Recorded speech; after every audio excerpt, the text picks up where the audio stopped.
Get it now.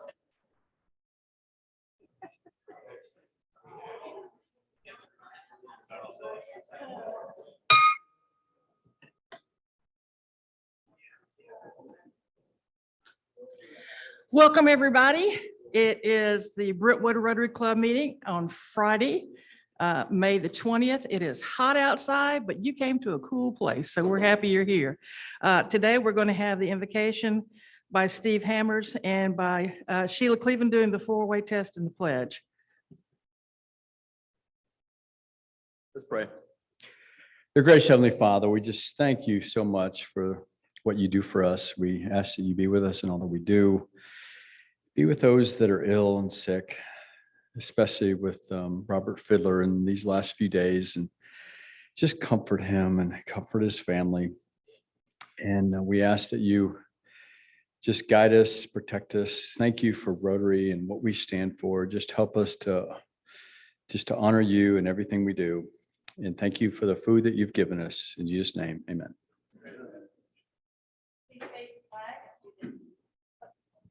Pledge of allegiance. I pledge allegiance to the flag of the United States of America, which stands one nation, indivisible, with liberty and justice for all. Let's say the four-way test and the things we think, say, and do. Number one. Number two. Number three.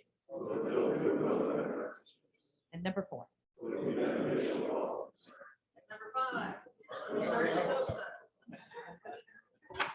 Good afternoon, everyone. Oh, you got me on camera. Thanks, Lennis. Hello, everyone on Zoom. Good afternoon, everyone. My name is Drew Rogers, and I am the current secretary of this club and have the privilege of getting to introduce guests and visiting Rotarians each week. We do have a couple of guests that I will ask Dick Bowers to introduce, and one prospective member that I'll also introduce. Thank you, Drew. This lady, if you stand up, Deb Monroe, is newly around the Greater Nashville area and is interested in Rotary, and she is a retired Department of Defense Intelligence Agency intelligence officer. So welcome, Deb. The second guest is Patrick Ryan, a former Rotarian who came out and been now in the Nashville area for quite some time. Pat is a retired lieutenant commander from the Navy, surface warfare, intel, submarines, anything else? Chow line. Tom Clancy's mentor. Nice. And Pat is the president of the Tennessee World Affairs Council and founder of the Tennessee World Affairs Council. And so he does a lot of stuff around the world. And we got to get him back into Rotary. So welcome, Patrick. Glad you're here, Patrick. Kirsten Schreiner, if you don't mind standing. Kirsten is a prospective member. While we have worked together in the past, we are now staunch enemies. She has been at Pinnacle Bank in Brentwood for how long? 10 years. So we worked together 12 years ago until she left to go to the dark side. She is a prospective member, and she is passing through the application process, and we look forward to welcoming her as a member very soon. Kirsten, thank you for being here. Welcome back. We also have special guests who will be our speakers today, Matt Largen and Kel McDowell. They are friends of our club and friends of mine personally. I'm very glad that you're here, but I will let Jennifer and others introduce you as the time is appropriate. So with that, President Crossley, back to you. All right. Dick Bowers, I need you to come up here for a second. Mhm. Among the many accolades that this gentleman has when it comes to Rotary, we have had him as a district governor and board of governors, and he has won so many awards. Yet there's one more award that he didn't pick up at Rotary during this district conference last year. And so this is your award. Holy moly. Yes. This is the Champion of Change Award given by the district, which is a big deal. So Dick, here is your award officially. Congratulations. Awesome. Oh, Thank you. It comes with it. So just quickly, Rotary is a foundation from which you can engage the world. So coming up in the next month is a convention in Houston for Rotary International. 15 to 20,000 of my closest Rotary friends will descend upon Houston for fun and fellowship and information and a little of this as well. Some people have been to conventions in this room and they would urge you to try to go. Houston is the closest it's going to be probably for the next 10, 15 years. So Betsy, thank you.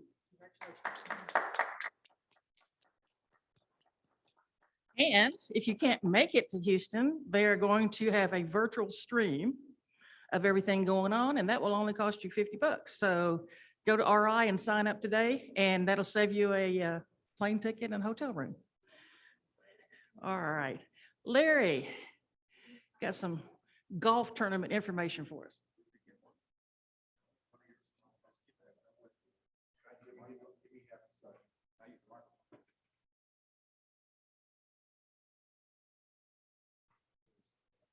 I'm going to use the microphone. This is such a dynamic presentation. We had to do a lot of extra work to get it ready.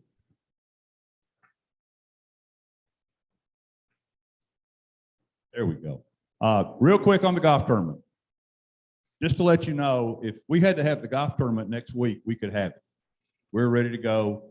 We've got players. We've got everything set up, except for one thing. Tom Carr would be very, very unhappy with us because what we would turn over to him next week at this golf tournament that we're not going to have is nothing close to where we need to be. So let's talk a little bit about what just is going on. Key facts as of today. Number one, there's 101 days till our tournament. So that's 3 months. We got lots of time to do our work. Number two, we're at 65% of our fundraising goal. Tom turned his head really quick then. That's scary. He wants it to be at 100%, and that's where we can be in 101 days. But right now we're at 65%, not bad with 3 months left. There are still 80, I say this every time I talk to y'all, there's 89 hole sponsors we had last year that are not in yet. So all of us own those hole sponsors. Please call those people that were nice enough to help us last year and get them back. That's a big hunk of that 65% increase. And those are easy. And remember this, if we're going to make more this year than we did last year, we have to raise more. We can't raise the same amount of money we had last year and make more money this year. It doesn't work. So the 89 hole sponsors will get us up to where we were last year, and then we've got to have more after that. But we've got a way we can do that because we have 60 members in our club who have not done anything this year. We have 105 members. So we've got 60 folks who have not contributed anything. If those 60 folks would contribute one sponsor, 2 would be wonderful, but 1 or 2, and we get our 89 in, we make our goal. Pretty simple, just numbers. So the golf tournament's in great shape. We're ready to go, but we've got to raise that money. Remember, this is what makes our foundation work. This is what allows us to have people come in here and get the grants and the things that we give away every year.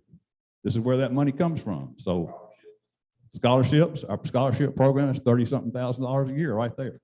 So anyway, y'all get on that 89 and keep working, get us some more new sponsors. The one good, oh, did I miss that? Oh, go ahead.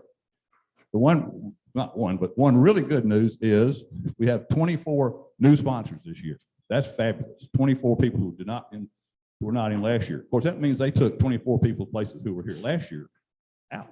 So that means there's 24 people out there who are also potential donors. So we got all kind of potential to get donors and get sponsors from people we know. It's not like going out knocking on doors, making cold calls. So get to work. Thank you. So that's really 24 good pieces of news when you look at it. So, all right. Don't come next week. We're not going to be here. Where's Alan? Okay. Don't come next week. Okay, good. We will be back on June 3rd, which is when we will begin scholarships presentation. So looking forward to that. And then June 10th, we'll have our small community grants presentation. So you'll see the work that we're doing with all the golf tournament money, and it should really make you proud to be a Rotarian at this point. Banquet, June 23rd, Thursday, Richland Country Club. We're going to be sending out the invitations. When's that going to be, Sherry? We're gonna send out the menus probably next week, and then Jackson can help you with that. Everybody reply, let you know what they want to do. Okay, Sherry says next week we'll be sending out the invitations and we'll have the menu on there so you can pick what you want. And as you know, we will have banana pudding as the dessert. So don't worry, not to worry, it will be there. Anybody else have any announcements before we get started here? Okay, now, if you will allow me the honor, I am going to try to, well, I'll just say I'm going to be channeling John for a little bit. There were some changes in RI that you need to know for the rules and the bylaws. So I'm going to go over those real quickly. The first one is you're going to have to increase our dues. And that's been in the process for a little while. Now we're going to go from $35.50, which will be next year, up to eventually $41 in 2025-26. So just so you know, that's the semi-annual cost to you. So part of your dues goes to pay RI's cost. And the next one, you already knew this, but this is codified now. There is no attendance requirement. So you don't have to do makeups. However, you better come to these meetings and be a part of what's going on. That's all I got to say, because I will find you. All right. Then the next thing is that, of course, if there's no attendance requirements, we don't have to send anything to the district governor. And Donna will be happy with that. Unfortunately, Donna's not here today, right? And the district governors will be happy for that. So the next one is, we worked really hard to figure out the locality specifics for this club. And it turns out they've actually taken the locality away. I think it's a good thing because now we can ask anybody to be a member of this club. If we see them as a good human being and a great Rotarian, ask them to come. Doesn't matter where they live, as long as they can meet the membership requirements of this club, we're good. So awesome thing there. Next one is it had been that Rotary actors could not come to Rotary meetings and be members of the club. And that changed to allow Rotary actors to be a part of the club and to actually be on committees. So if you're going to be mentors, it makes sense that you should have them involved in everything going on with your club. That's a really good thing that they did. The other thing, of course, is that it's really already there, but the president should be a member of all the different committees. They say the president should designate the committee chairs. What we do here is we just say, you know, what is the committee? Who do they want as their chair? They tell me, or whoever the president is, and then we say, great, you're the chair. So it's for those presidents who have power trips, I think that applies to them here. And then the final thing is, or two more things. Board meeting records were due 30 to 60 days. I think a lot of boards weren't getting their minute meetings in. We do a great job. Drew's amazing. Jane was amazing. So we always have them up within a week, and you can see them on our website. But there are some clubs that weren't doing that. So now the requirement is within 30 days, they have to be posted. So all club members will have transparency in their group. And finally, given the way things are going these days and how tough it is, I think RI wanted to reiterate the fact that we need peace in this world. And so to the community service, the third avenue of service at the end comprises varied efforts members make, sometimes in conjunction with others, to improve the quality of life and those who live within the club's locality or municipality by striving for positive peace in the community. So they want us to be actively involved in keeping peace in our own communities and the world. But here, just really saying, and don't forget, peace in your community is very important as well. So just want to let you guys know that overall, not a bad change to the RI bylaws, and really not affecting us much in any way, because we've already said in our bylaws, whatever RI says is good. So thank you, Linus. No more announcements? Then it is my pleasure at this point, and I'm glad Kel is here too. Are you going to be talking a little bit to us as well, or? Oh, cool. All right. Okay, awesome. Well, I'm going to tell you a little bit about Matt Largen. Matt's been here about a decade, but he's made much more impact on this area than we know. He came at a great time where Williamson was just beginning to take off and we needed good leadership.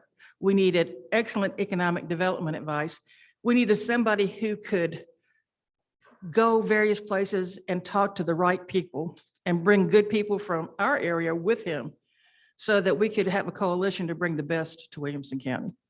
And I had the opportunity to be able to work with him a little, not as much as I would have liked to, but I tried. And I think that you will see when he talks about the current state of Williamson County, if you looked at the 10-year picture, it would be amazing what Matt has done for us. And in his spare time, he actually has time to ski, play tennis, and do a little bit of orchid raising. So anybody that's interested in those things, you can catch him afterwards for that. But Matt is a force for this county that we are so happy to have here.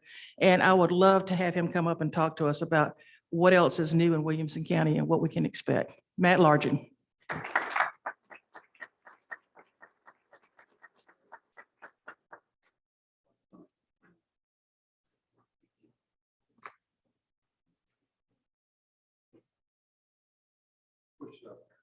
Yeah. Oh,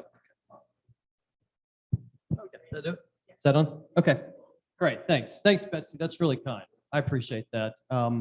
Introduction, and thanks for allowing me to come and talk to the group. And look, I got here at a time when things were already going really well, and we've been so lucky in this community to have great civic and elected leadership over the past several decades. So the work I get a chance to do is really building on the shoulders of great leaders like Betsy in this community, and it's an absolute pleasure to get to do that. I'm just going to hit on a couple topics. If you've heard me talk before, I really prefer these to be conversations.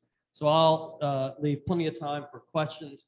After I get finished, I'm going to talk about a couple things we're doing around entrepreneurship, a few things that happened last year, our scope of work, and then really the economic outlook moving forward, and maybe some things that are happening globally that affect what happens right here in Williamson County. Before I do that, and Drew, I apologize for taking your, where'd Drew go? Am I not seeing him? Oh, okay. Oh, he's out there. Okay, that's fine. Anyway, I know Drew was doing introductions, but I want to just introduce a friend of mine, Bob Ravener, who is actually joining us here today. Bob, you don't mind standing up.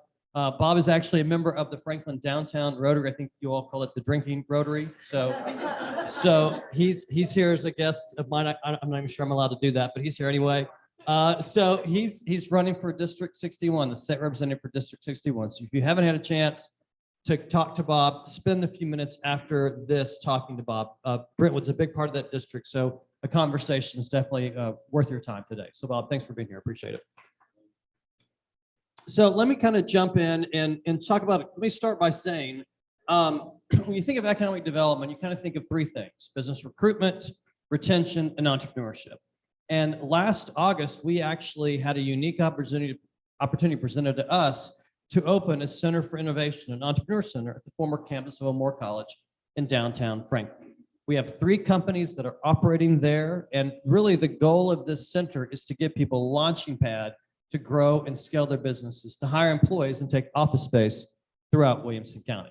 So we've got 3 of the spaces filled, but we actually have 3 open spots. So if you know of entrepreneurs that are looking for really highly discounted office space, whether in Franklin or Brentwood or even Nashville, doesn't matter. We have this great center in downtown Franklin that really was kind of gifted to us, and a 5-year lease from the Heritage Foundation at no cost, so we can really provide that low-cost office space for entrepreneurs in Williamson County. So I just wanted to put that plug in there for that entrepreneur center. So that's one thing we're doing. Last year, from an economic development standpoint, I mentioned retention, expansion, and recruitment. We actually had 6 companies announce they were moving their headquarters to Williamson County. Actually, one right here in Brentwood, Curex Pharmaceuticals. Kaiser Aluminum was probably the best known name that announced moving their headquarters. But that is extraordinary to have that many announcements in a year. 5 of those came in the first 6 months, and then the Omicron variant hit. And that really did change things. I'll talk about that as I go through. But because we're still coming off of the Omicron variant, project activity right now is low, and that's not typical for us. Typically, we're working a large number of projects. We've got 2 headquarter-ish projects that we feel pretty good about. One apparently is a pretty well-known name that we actually don't even know the name of the company. But so we're working some projects, but definitely, and I'll get into this in a little bit, the office market and what's happening with hybrid and work from home has affected companies' decision-making plans for sure. I think we're fine in the long term, but it is kind of an unusual law for us. I'll say one of the things that's really shifted over the past even 5 years is Williamson County is on the map, Brentwood and Franklin separate from Nashville. In the past, it was always Nashville first. Now we're seeing a lot of companies look at Williamson County, Brentwood, Franklin, that 65 corridor first. That's a really good sign for us that we had that identity. Always will be tied to Nashville geographically, sure, but now we actually are setting our own identity and people outside the area are looking at that. So that gets a little bit about last year in terms of project activity. The scope of work, the things we focus on, in addition to doing 200 meetings and events a year as the Chamber of Commerce of Williamson County, it's really 3 things. And these 3 things are what we're told by our board and membership that are most important as we move forward as a community.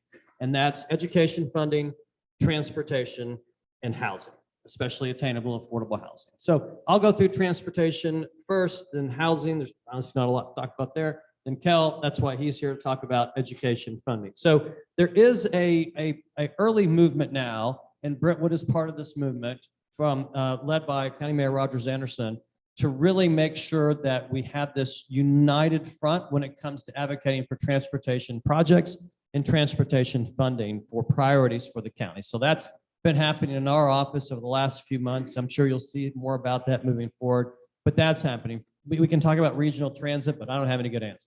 I honestly don't know what's going to happen. I don't have a clue, but at least we're doing some things on the local level of transportation, knowing that, yeah, COVID changed traffic patterns for sure, but if you've gone up and down 65 or 24, you know traffic's back, and it's not going to get any better.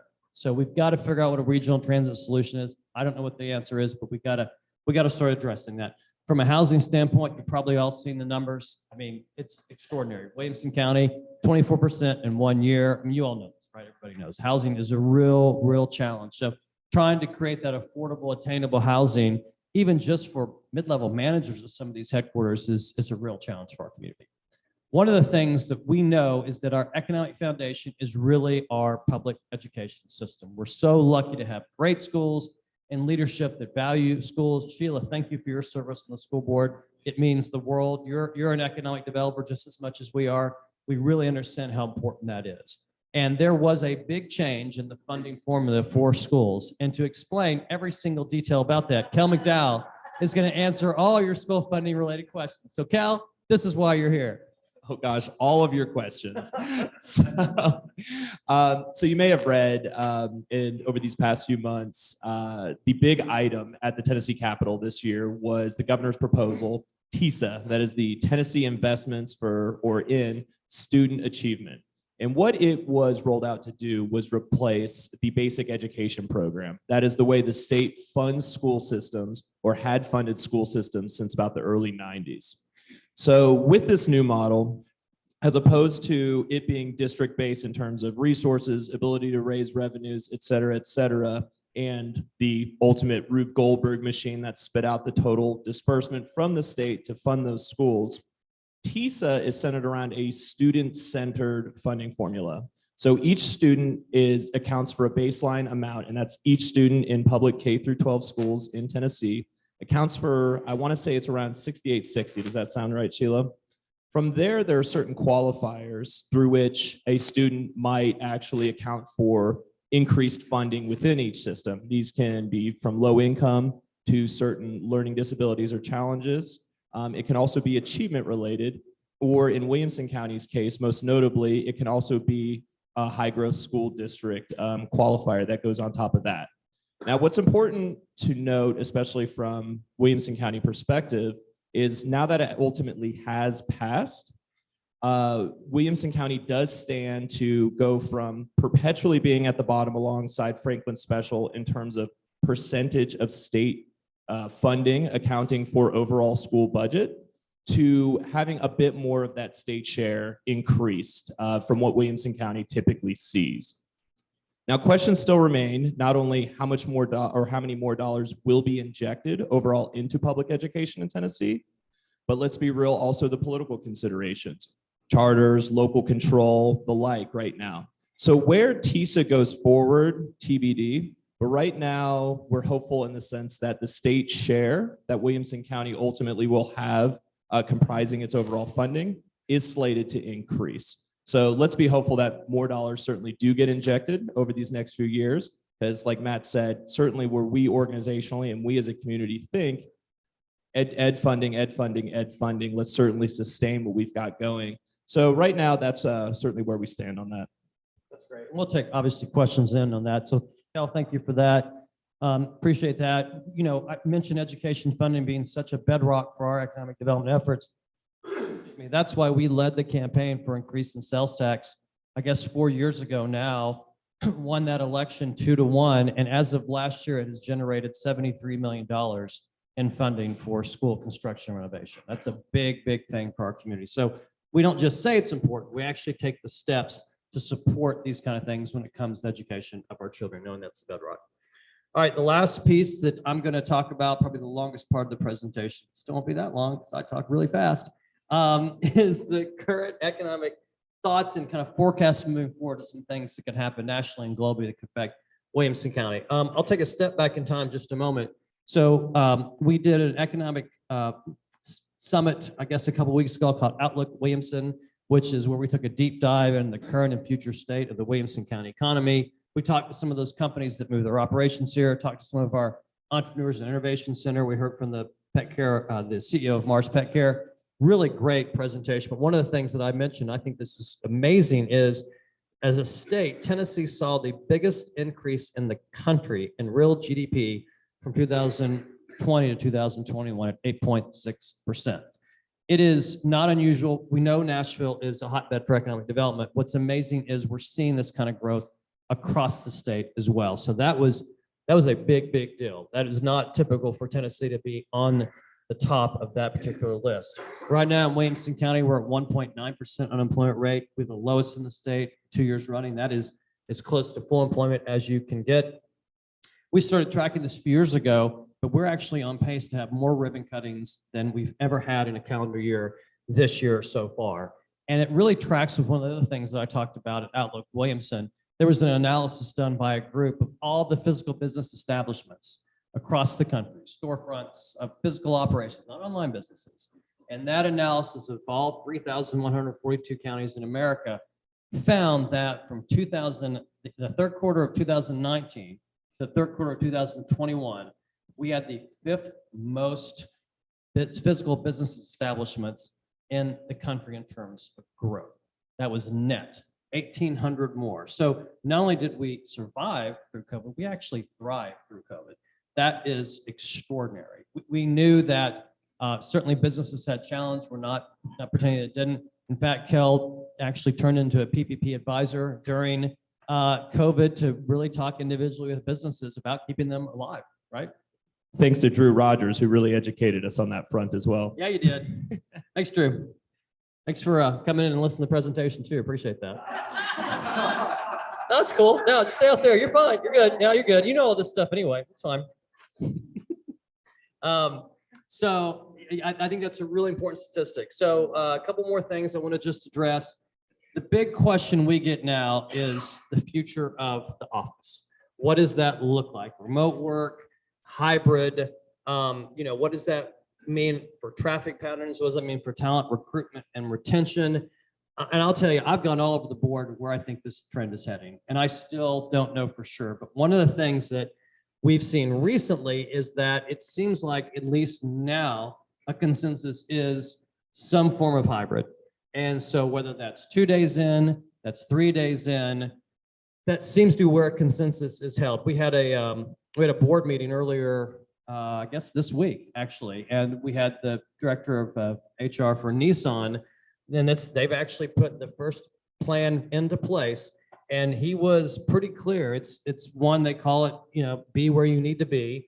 And he said, if you don't announce a hybrid model, you lose the competition for talent. And so I think that's going to be something moving forward for sure. I mean, DaVita, big employer in Brentwood and Maryland Farms, excuse me, they're in 2 buildings. They're giving up one of their buildings. And before COVID, they were about to grow in 3. So, we don't know where this is headed and what this means, but I did want to share with you on Brentwood, actually the vacancy rate is down to the lowest level since the end of 2020 at 15.5%. Cold Springs vacancy is about 21%. And what is so interesting is we track these vacancies every quarter, and we are right at what we're seeing across the country with the Atlanta suburbs, with the Austin suburbs, with Charlotte, with Dallas. It's all about 20%. So nobody really knows what's happening when it comes to work from home. We do a survey in conjunction with this economic summit I mentioned.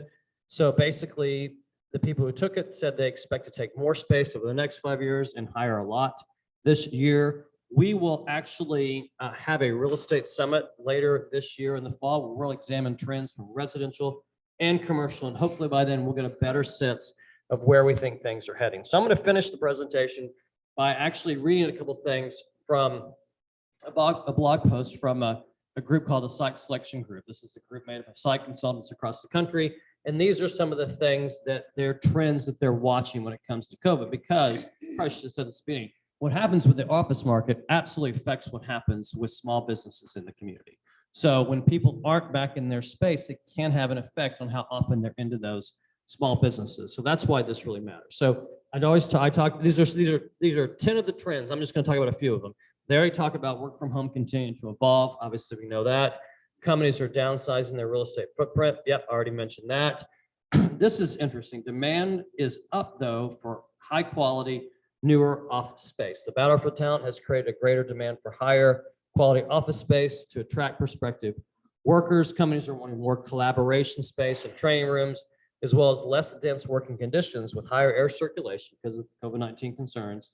And then the mixed use live, work, and play environments are really popular now with companies. They're looking for connected communities. They're looking for communities with energy and a lot of different uses. And then finally, the last thing, and this is absolutely what we're seeing, companies are hesitant to make decisions. Still uncertainty over COVID-19, the future of hybrid or remote work, as companies hesitating to make decisions in their office space, essentially kicking the can down the road, is wait to see what happens from maybe a next wave in this fall or winter, wage inflation and competition for talent. But I will end the conversation today, at least this first formal part, to say we are in incredible shape when it comes to maintaining whatever happens globally and nationally. We know there's still some challenges in supply chain. Everybody here probably knows that. But in Williamson County, the foundational pieces are still here. We've got very well-run local governments. We have a great school system. We have great housing options, low crime. We've got great healthcare options. Williamson Medical starting that big expansion of their facility. So things are definitely on the right direction. I've said this, whether it was the recession in 08, 09, was COVID, there's no better place in America to weather an economic storm than right here in Williamson County. Thank you for having me today. Happy to answer your questions, things I talked about or didn't talk about. Always enjoy getting your feedback for these kind of conversations. So I have a transportation question. All right. When are they going to finish the Franklin Road widening, which has taken we're on 5 years now for that thing? Whose fault is that? Is there anybody here we can blame it on? Is there anybody here? Utilities. TDOT, yeah. I'll say that. I don't know the obviously specific answer, but in these transportation conversations we're having now, I'm learning a whole lot about how the process actually works. And, regardless of how you stand philosophically on this, if it's a TDOT project, you pay as you go, which means you don't bond road projects, which means it takes 8 years from conception and planning to reality. Now you can talk, again, there's different sides of how you view it, but that's something I really didn't quite put together. I knew we kind of paid as you go, but actually having somebody walk you through it helped me understand why these road projects take so long compared to other states. So you don't know what's going to be. I do not. I don't have a list right here. I know that was your question. I could have just said, I don't know, but.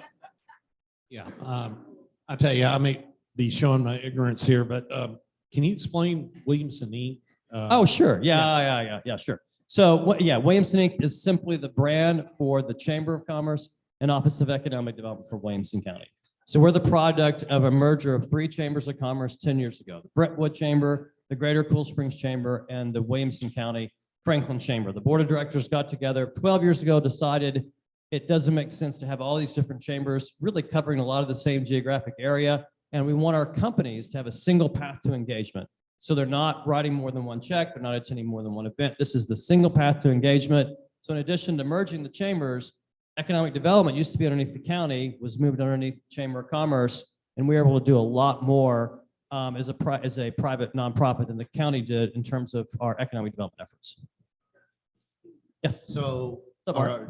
these companies that are coming to us, they're quickly discovering the market, housing market, freaking them out a little bit. Oh, sure. So K-Love came into town, and I mean, I hear they're maybe 100 of their 500 employees are here now, but they're all kind of really having this impact, like, wow, it's different now. than when we Oh, sure. started. Yeah. So is that a factor that people are pulling back and looking at us like, so is there a projection on what our market's gonna do? that you guys- It's going to go up. It's going to keep Continue going to up. go I up. mean, and I think we're seeing this across the country. You talk to anybody in residential real estate, there is such a housing shortage right now across the country. It's not unique. What is unique is the 24% increase in 1 year. That's not happening anywhere else. But not being able to find houses, yeah, that's happening everywhere.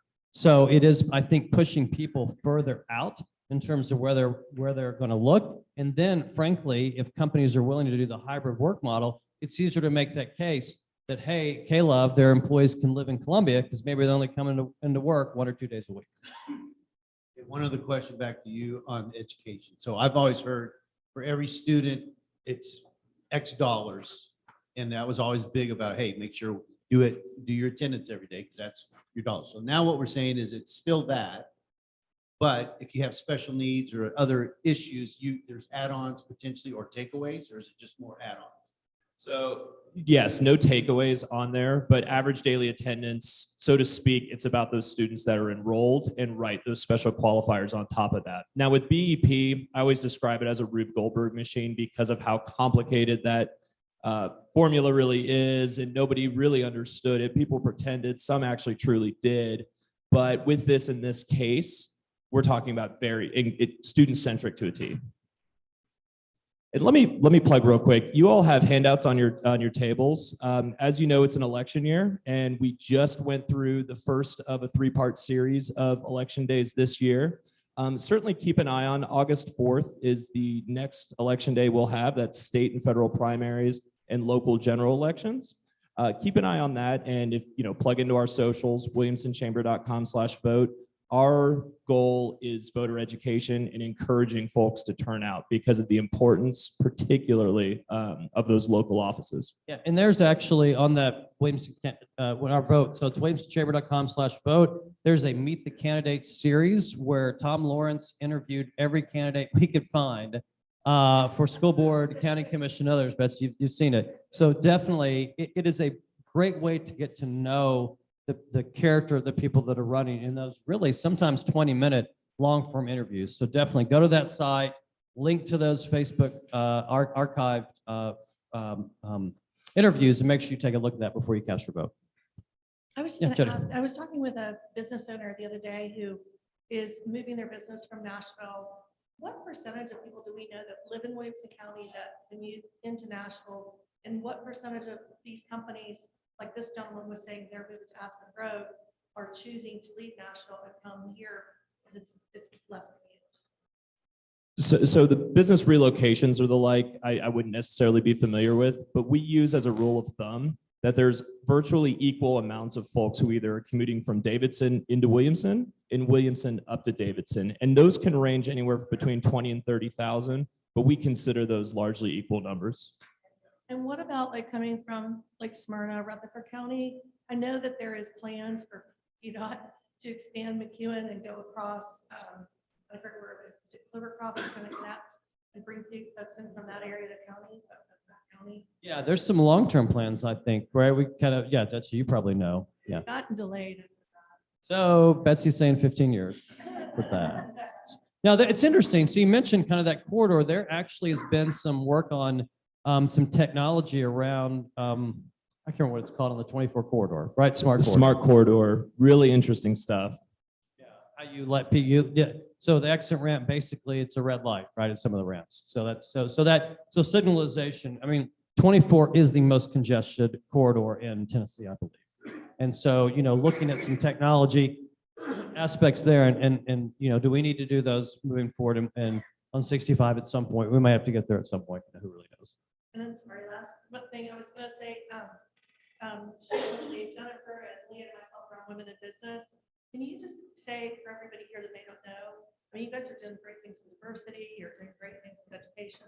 Can you just mention a couple of those things? I think it's really important. Yeah, probably our most active committee is our Women in Business Committee. A lot of great meetings and events. There is a Women's Leadership Conference in August, I believe.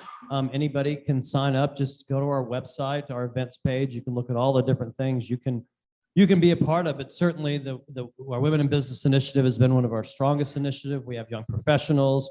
We're doing some really interesting things on diversity and inclusion as well. And the whole point of that is making sure that you have an inclusive environment to attract talent.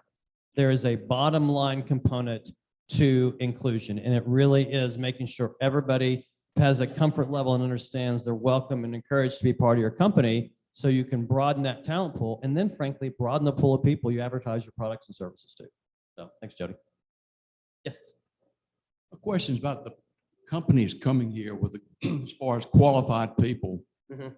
The companies that come here, do you have a percentage of how many people they're bringing with them? Great question. Opposed to people who are qualified here to do the job, and how do we stand here in Right. this state that's been able to continue servicing these companies? Yeah. Yeah, I would say for large part, the vast majority of companies actually hire locally and they move to do that. Mitsubishi is a great example. They moved from LA, brought a handful of their core team. They've hired the rest 200 here locally. So most of the time, it really is the company moving and then hiring local from that talent point, because typically they're moving from places that are not growing, that are stagnant, that are dying. So we work with them to relocate their core executive team, but I would say that number is between 70 and 80% that are here local hires.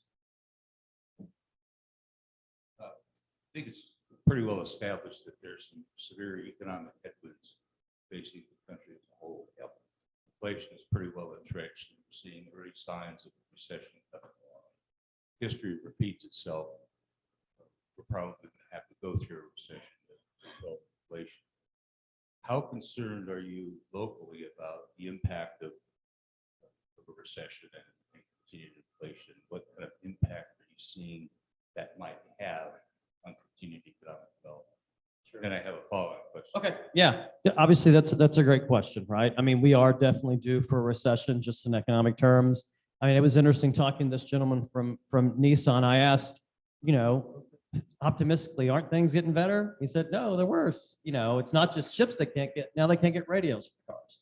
So it just seems like it's one thing on top of another, on top of another, on top of another. So, if history is a guide, in 08, 09, we were one of 2 counties in Tennessee that technically didn't experience a recession, because there is a technical definition. Doesn't mean there wasn't pain, doesn't mean it wasn't a challenge for our businesses and families, but we were not insulated, but we were protected to a degree. So certainly what happens globally, nationally affects Williamson County, but because of the incomes here, the companies that are here, and our target sector is really corporate headquarters. That's who we go after, because that's the last operation a company is going to close. And so I think that, again, it insulates us to a degree from layoffs when you have a big corporate headquarters here, and this is where they do business from. Well, that's a perfect lead into the follow-up question. During the recession, late 70s, early 80s, it wasn't a uniform recession. There were pockets of opportunity where some communities actually thrived and did better and took business away from those that were quite so wise. So one of the things I think that we have is a tailwind is the possibility that we benefit to the detriment of other less well run. Yep. I think you're exactly right. And it's unfortunate for those communities for sure. But look, there was a company that moved their headquarters here from Peoria, Illinois, and they were really clear. They said when Caterpillar moved out, it really destroyed our community. And it destroyed our community just from a branding standpoint. It made us impossible to attract talent. We have to leave here. They didn't want to. They were born in Peoria, but they left there because they realized they just couldn't get the talent. And look, I'm starting to believe, and we won't know this for a while until we see county to county migration number. It's always a 5-year lag. But I am more convinced than ever that counties in states that were more restrictive on COVID lockdowns are the big population losers, and that people left those counties and moved to counties and states that weren't as restrictive.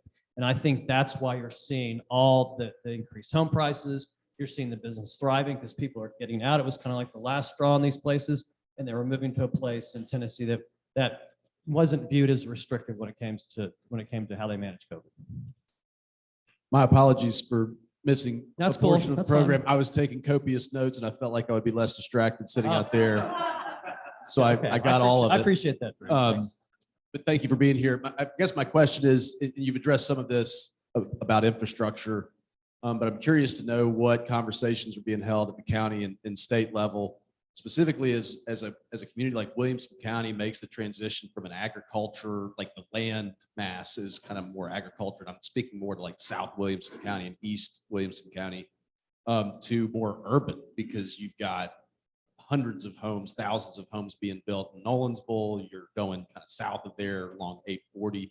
So what's being done and what is the funding plan to build out the infrastructure in those communities? Yeah, it's a really great question, Drew. I'm more familiar with what the city of Franklin's doing, frankly.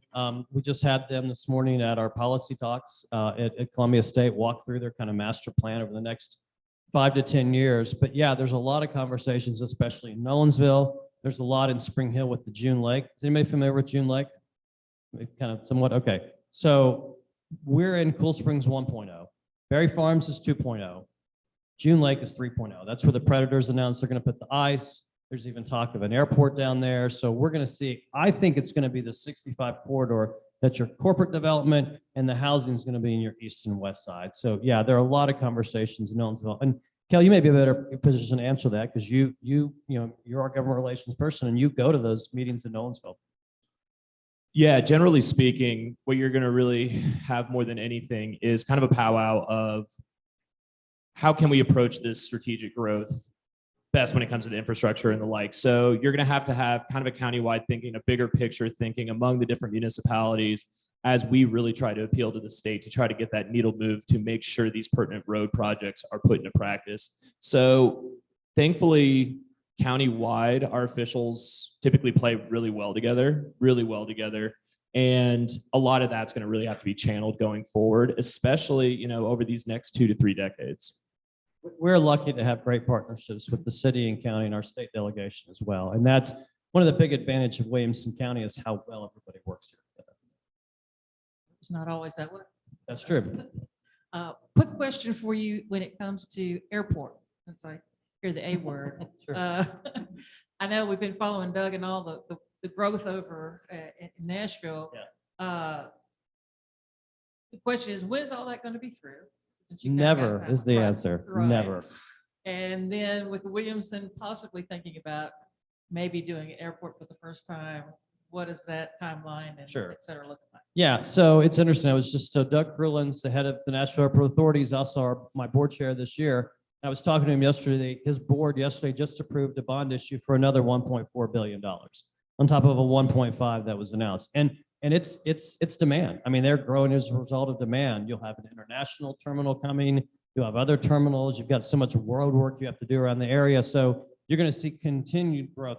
There will get a point where it's better and easier to use, but you're going to see sustained growth for the next several decades at BNA. And then what you hear kicking around on the Murray-Williamson side, really more Murray than Williamson on the airport, is the Spring Hill Airport, not commercial service, general aviation, fixed base operation, corporate jets, private pilots. Maybe there's a business component. I don't know. We're not really involved in that project, but you do hear it keep coming up. Well, I didn't think so until I heard it might have some cargo. So I don't know. Yeah, no, I don't think, logistics is better handled in Wilson County, I think, than Williamson, but I don't know if there'll be, I don't think there'll be a cargo component, but I don't know. Yeah, that and there, yeah, sure. I had a question about broadband penetration, or really the build out of fiber to the home here in Williamson County. What kind of numbers are you guys seeing? I was working from home pre-pandemic, and I'll never go back to a full loan office environment if I could help it. So if you could speak to some of the investments, that perhaps Sure. AT&T, Comcast, or other companies may be doing, especially in the rural parts where Yep. they need more of that fiber to the home. And that's where we can speak to it the most. So United Communication has got a partnership now. They're owned by Middle Tennessee Electric, and there's actually federal funding to build out a fiber network across the rural areas, across Tennessee, across the country, especially in Williamson County. So I don't know, I haven't seen a map, but I know those investments are happening. Yeah, and the county itself has really mounted a big push through the Tennessee Department of Economic and Community Development to access grant funds, which they would use in conjunction with telecom providers to try to roll out more and more broadband internet in those, particularly in those remote areas. Also, a really cool tool I would recommend if you want to Google through Tennessee Department of Economic and Community Development, they rolled out an interactive map of the entire state. And right down to the address, you should be able to get kind of a rundown of availability in terms of broadband options, speeds that are available, and the like. And it's really cool just to even just search random pockets. That's great. Yeah. Two things. One is, years ago, I guess, public transportation, there's a big push on that. And what is the possibility? Cost too much money. And number two, yeah, we don't have state income tax. That is a big, big thing. People just plain simple. I've been in the state planning, that sort of thing. People, come to Tennessee because we don't have state income tax. So again, that's a big nut out there that somebody's got to put their finger on that. It's money, but that could be a little damaging thing, in my opinion. So you think on those two things? Yeah, I'll take the income tax first. Wasn't that codified in the state constitution? Yes. Yeah.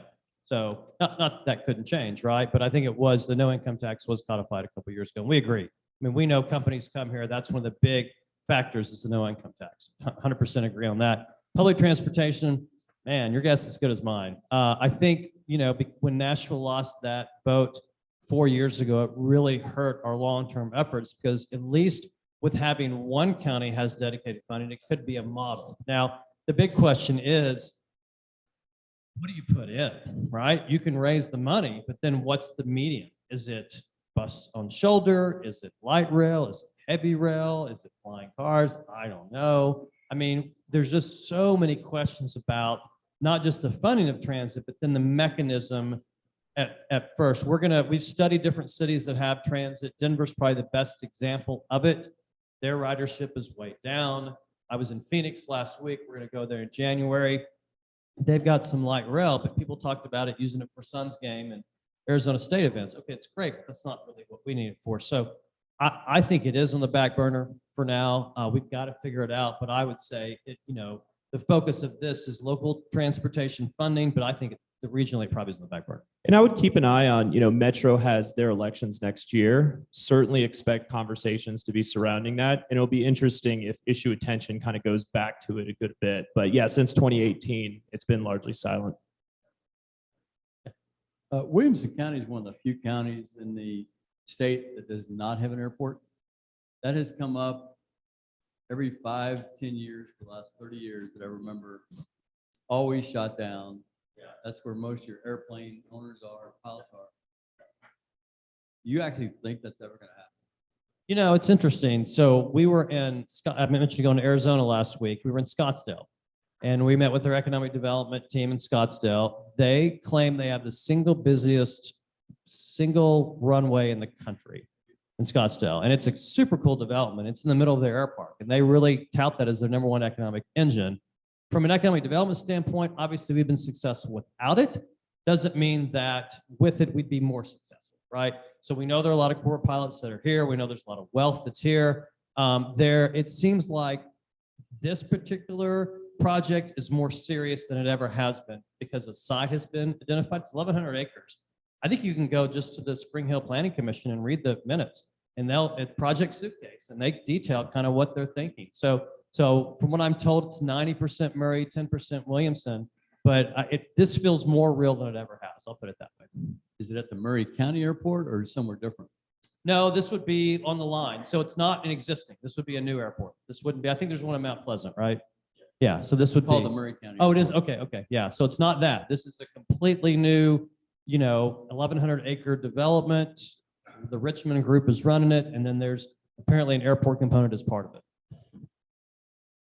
Yes, is there conversations at this time between economic development and urban sprawl? Because we've always said we don't want to be another Atlanta. So how are those conversations going? Yeah, and I think the city of Franklin has really taken the reins when it comes to dense and mixed use development. And the theory is, I'm not an urban planner, and I don't, my master's degree is in sports psychology, so what the hell do I know? But I do know density is one of the ways you keep that eastern and western part of the county more rural. And with the county commission passing the 5 acre to 1 house rule a few years ago, that certainly helped with that. When I came into this job working for Rogers in the county, there was a plan to put a tech park out in Arrington. It made absolutely no sense, 0 sense. I really believe the corporate and office development is the 65 corridor, and that will help maintain the rural parts of Williamson County. One more question. This is great. You guys have some really good questions. This is fantastic. Really enjoy this. Thank you. Okay, one more. If there was one thing that you would like for us to say from your speech, from your talk, what would it, when we're talking to other people? Yeah, so this is what I think. I think the most important thing that everybody in this room, me, Cal, everybody included, can do is what's on that right there. That's it. That's the most important thing that we can do. The way we treat each other, the way we talk to each other, those kind of things, that matters. And it's been a real challenge through COVID. It's been a real challenge. The way people are online, the way people they are in person. We have definitely seen, I'm not even sure if I'd call it incivility, but just a decrease in decorum and frankly kindness.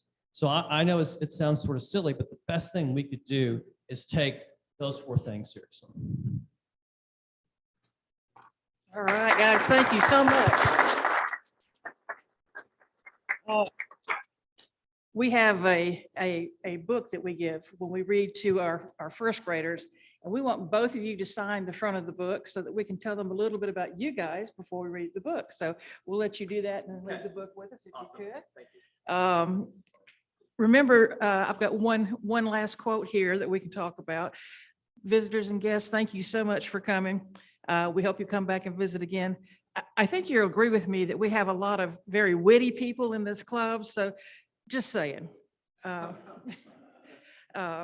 Please help us put the tables and chairs up, and if there's nothing else for the good of Rotary, we will not meet next week, but we will back June 3rd. Thank you. We're adjourned.